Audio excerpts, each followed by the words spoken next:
Audio Jungle.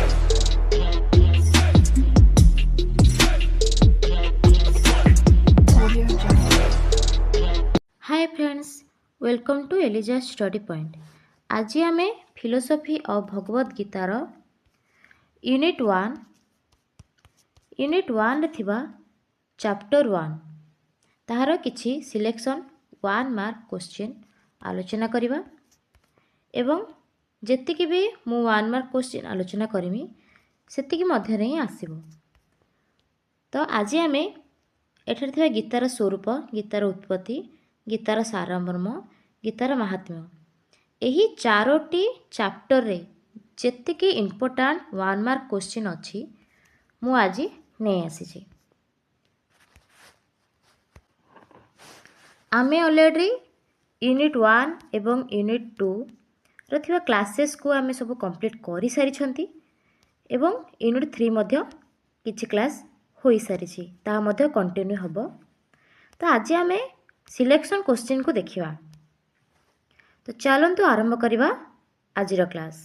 एवं जो माने हम टेलीग्राम चैनल रे जॉइन होई नाथि से माने डिस्क्रिप्शन बॉक्स रे थिबा लिंक रे क्लिक करी जॉइन होदो, जा फल रे आपण माने बुक रो पीडीएफ सह नोट रो पीडीएफ एवं सिलेक्शन क्वेश्चन रो पीडीएफ मध्य पाई परिबे। तो चलंतु आरंभ करिबा आजिर क्लास। प्रथम क्वेश्चन रहिबो विश्वर सकल धर्म साहित्य मध्य श्रीमद् भगवद गीता हेउची एक डैश। कौन हम आंसर ना ज्योतिपुंज। सेकेंड क्वेश्चन श्रीमद् भगवद गीतारू कौन निश्रुत होईची? दिव्य अमृत वाणी। धर्म महादीपर मिलन सेतु हेउची डैश। तो धर्म महादीपर मिलन सेतु कौन ना गीता। गीता शब्दटी केउ धातुरू निष्पन्न एवं ताहार अर्थ कौन? गीता शब्दटी गई धातुरू निष्पन्न। गई धातुरे त प्रत्यय जोगे स्त्रीलिंग गीता होईची। यार अर्थ हेउची गीयते स्तूयते आत्मविद्याय जा सा गीता। गई शब्दर अर्थ हैला गान करिवा, तेणु यार आक्षरिक अर्थ हेउची गान करा जाउथुबा आत्मविद्या ही गीता। तो ये आपण मानकर 2 मार्क क्वेश्चन मध्य आसी पारिबो एवं 1 मार्क क्वेश्चन रे पढ़ी पारिबो कि को धातुरू निष्पन्न गई। तो मु तार अर्थ सहित को धातुरू निष्पन्न आनी दीची। नेक्स्ट कौन अच्छी ना श्रीकृष्णकर मुख निःसृत वाणी हेउची डैश। आम जानी श्रीकृष्णकर मुख निःसृत वाणी कोटा ना गीता। अरविंद भाषा रे गीतार अर्थ कौन? श्रीकृष्ण बांकमयी मूर्ति। गीता ठारू आमे कौन शिक्षा पाई थाउ? जीवन विज्ञान और जीवन कला। गीता को संस्कृत साहित्य रे कौन कहा जाइछि? गीता संस्कृत साहित्य आमे कौन कहबा ना ब्रह्म विद्यांतर्गत कर्मयोग शास्त्र। नेक्स्ट वेद गुड़िकर केउं सब विद्या प्रकाश करा जाइथे? तो वेद गुड़िकर केउं सब विद्या प्रकाश करा जाइथे ना ऋग्वेद आमर मुख्यतः केतोटी वेद अछि? 4टी।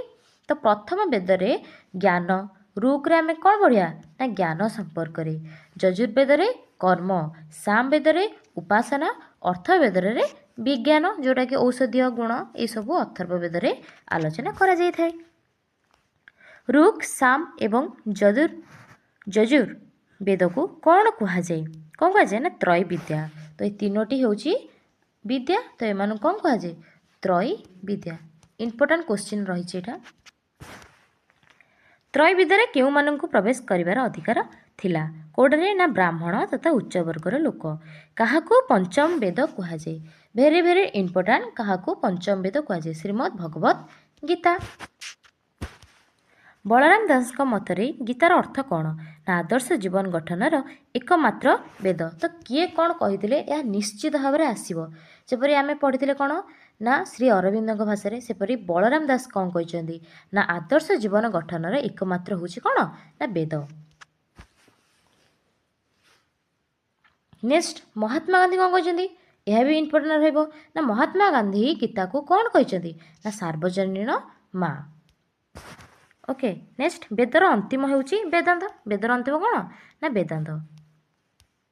वेदांतर 3टी प्रस्थान गुड़िकर नाम लेख। उपनिषद, गीता, ब्रह्मसूत्र। उपनिषद, गीता एवं ब्रह्मसूत्र केउं प्रस्थान अटे? यही 3टी केउं प्रस्थान रे आसे? उपनिषदटी श्रुति प्रस्थान रे, गीताटी स्मृति प्रस्थान, ब्रह्मसूत्र न्याय प्रस्थान। ये उपनिषद एवं गीता मध्य कौन पार्थक्य ना एटा श्रुति प्रस्थान एटा है स्मृति प्रस्थान। महाभारत किए रचना कर समस्ते जानते किए रचना कर महर्षि व्यासदेव। यहाँ मतलब पढ़ी पारे महादेवर केतोटी पर्व रही 18टी 18टी पर्व 18टी अध्याय। महाभारत रे केतोटी श्लोक रही केतोटी श्लोक रही ना 2 पाद विशिष्ट 1 लक्ष श्लोक रही कौटे ना महाभारत रे। यहाँ महाभारत कहीं कहुए महाभारत आम कहीं कहवा कारण यह भरत वंशर महाकाव्य होइथिबारु यह भरत वंशर महाकाव्य होइथाइबारु आम तो कौन कहवा महाभारत। महाभारतर षष्ठ पर्व को कौन कहुए षष्ठ पर्व कौन आलोचना कराई ना भीष्म पर्व 10 दिनर विवरणी उल्लेख कराई कौटी ना भीष्म पर्व रे। ये भेरी इंपोर्टेंट रही। अर्जुनंकर रथर सारथी किए थे अर्जुन रथर सारथी स्वयं श्रीकृष्ण थे आम समस्ते जानते। भीष्म पर्व रे केतोटी अध्याय एवं केतोटी श्लोक रही भीष्म पर्व रे 122टी अध्याय एवं 5944टी श्लोक रही तो समस्ते एटा मन रखा बाध्य। गीतार उत्पत्ति किपरि होइतिला तो गीतार उत्पत्ति किपरि हैला ना अध्याय 25 रु अध्याय 42 पर्यंत सर्वमोट 18टी अध्याय 7टी श्लोक को नहीं गीतार उत्पत्ति। मनकर 1 मार्क क्वेश्चन तुम 1 लाइन रे आसीबो 1 लाइन रे लिख तो गीतार उत्पत्ति निहाती भाव में यही क्वेश्चन पड़ो से 1 मार्क माने केवल एमसीक्यू नुहे एमसीक्यू सहित 1 मार्क 1 लाइन क्वेश्चन एवं 1 वर्ड क्वेश्चन सबकिछि आनी जो द्वारा आपण मैंने परीक्षा रे भल करें।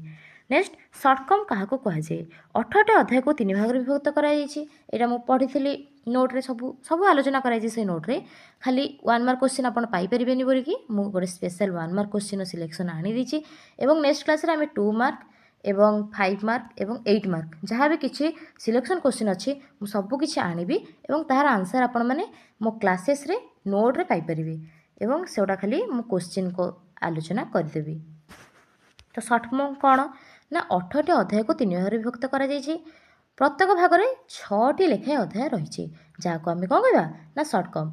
3टी भाग कराला से मध्य कौन रहा ना 6 6 6 तो केते हला 18टी अध्याय तो 18टी एपरि भाव में करा जायछि जाफल आम कौन कहवा ना सर्टकम। नेक्स्ट 27 नंबर क्वेश्चन वेद और उपनिषद रे थिबा 4टी महाकाव्य गुड़िक लेख स्वयं तत्वमसी अहम ब्रह्मास्मि सर्व खलित। तो यहपरि भाव में मनकर जदि एमसीक्यू आइला तो 4टा 1 2 3 4 एपरि भाव में 4टा आपणकर ऑप्शन थी ए ऑप्शन मध्य ए गोटे थी तो आपण मैंने गोटे मारे यहपरि भाव में एमसीक्यू पढ़ी पार।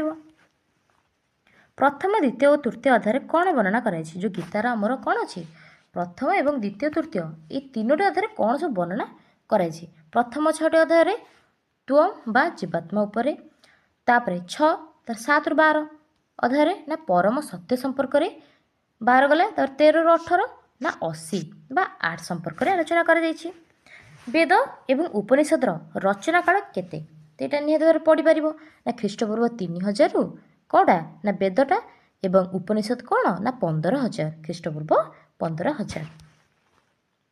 श्रीमद् भगवद गीतार केतोटी अध्याय एवं सबु अध्याय केतोटी लेखाएं श्लोक रही नाम लेख मु गोटे क्वेश्चन रे आनी देछि आमर जो 18टी अध्याय रही आम जानते एवं मोट केतोटी श्लोक ना 7टी श्लोक तो ये 18टी अध्याय प्रथम द्वितीय तृतीय यहपरि भाव में 18टी अध्याय मध्य कौ अध्याय केतोटी श्लोक रहा एवं सेमानकर नाम पुणी द्वितीय अध्याय केतोटी श्लोक अच्छी एवं सेमानकर नाम एभली भाव में मुझे एक लिस्ट कर देछि जो द्वारा आपण मैंने सहजरे मन रखिपारे। तो चलते देखिए से लिस्ट को देखूँ तो एतिकी आमर 18टी अध्याय 18टी अध्याय श्लोक संख्या कौन मुझे लिखिदी और तार नाम लिखिदी तो मनकर पड़ो ना प्रथम अध्याय केतोटी श्लोक रही 47टी 1 मार्क क्वेश्चन पढ़ी पार कि प्रथम अध्याय जो श्लोक रही तार नाम कौन ना अर्जुन विषाद श्लोक जोग एमती पड़ो एवं यार 2 मार्क पढ़ी पारे कि प्रथम अध्याय संपर्क आलोचना कर आपण मैंने निहत भाव में आलोचना करेंगे तो मु सर्ट रे नहीं आनी आपण मैंने पढ़ी नियंतु एवं स्क्रीनशॉट मध्य नहीं जातु।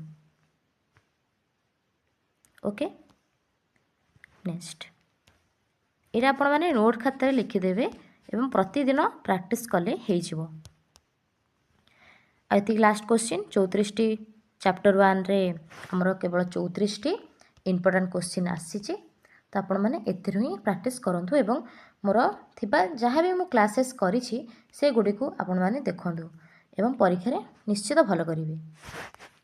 ନା 7ଟି ଶ୍ଲୋକ ମଧ୍ୟରୁ ଶ୍ରୀକୃଷ୍ଣଙ୍କର ମୁଖ ନିଃସୃତ ବାଣୀ କେତୋଟି? ତ ଆମର ଯେଉଁ 700ଟି ଶ୍ଲୋକ ରହିଛି ସେଥିରେ 525ଟି ଶ୍ଲୋକ ଯେଉଁ ଅଛି ସେଗୁଡ଼ିକ କ'ଣ ନା ଶ୍ରୀକୃଷ୍ଣଙ୍କର ମୁଖ ନିଃସୃତ ବାଣୀ। ଗୀତାର ପ୍ରଥମ 6ଟି ଅଧ୍ୟାୟରେ କାହା ପ୍ରତି ଗୁରୁତ୍ୱ ଦିଆଯାଇଛି? ପ୍ରଥମ 6ଟି ଅଧ୍ୟାୟ ଯେମିତିକି ଆମର ଯେଉଁ ସର୍ଟକମ୍, ଏଇଟା ସର୍ଟକମ୍ ଭିତରେ ବି ଏଗୁଡ଼ା ସବୁ ଆସିବ। ସର୍ଟକମ୍ ଆମେ ଆଲୋଚନା କରିଛନ୍ତି, ତ ଗୀତାର ପ୍ରଥମ, ଦ୍ୱିତୀୟ, ଶେଷ ଏଇଟା ହେଲା ସର୍ଟକମ୍ ମଧ୍ୟରେ ମଧ୍ୟ ଆସିପାରିବ। ସର୍ଟକମ୍ ପଢ଼ିଲେ ଆପଣ ଏଇ 3ଟି ମଧ୍ୟ ଲେଖିପାରିବେ। ନା କ'ଣ ଅଛି ନା ତ୍ୱମ୍ ଏବଂ ଜୀବାତ୍ମ। ଦ୍ୱିତୀୟ ଅଧ୍ୟାୟରେ ନା ତତ୍ ଏବଂ ପରମାତ୍ମା। ଶେଷ 6ଟି ଅଧ୍ୟାୟରେ ଜୀବାତ୍ମା ଏବଂ ପରମାତ୍ମା ସମ୍ପର୍କରେ ଆଲୋଚନା କରାଯାଇଛି। ତ ଏତିକି ଥିଲା ଆଜିର କ୍ଲାସ୍। ନେକ୍ସଟ କ୍ଲାସ୍ରେ ଆମେ ଚାପ୍ଟର 2ର କିଛି ସିଲେକ୍ସନ୍ 1 ମାର୍କ କ୍ୱେଶ୍ଚିନ୍ ଆଣିବା। ଦେନ୍ ଆମେ 2 ମାର୍କ, 5 ମାର୍କ ଏବଂ 8 ମାର୍କ ସିଲେକ୍ସନ୍ କ୍ୱେଶ୍ଚିନ୍ ଆଣିବା। ତ ଦେଖା ହେବ ନେକ୍ସଟ କ୍ଲାସ୍ରେ। ରହିଲି, ଜୟ ଜଗନ୍ନାଥ।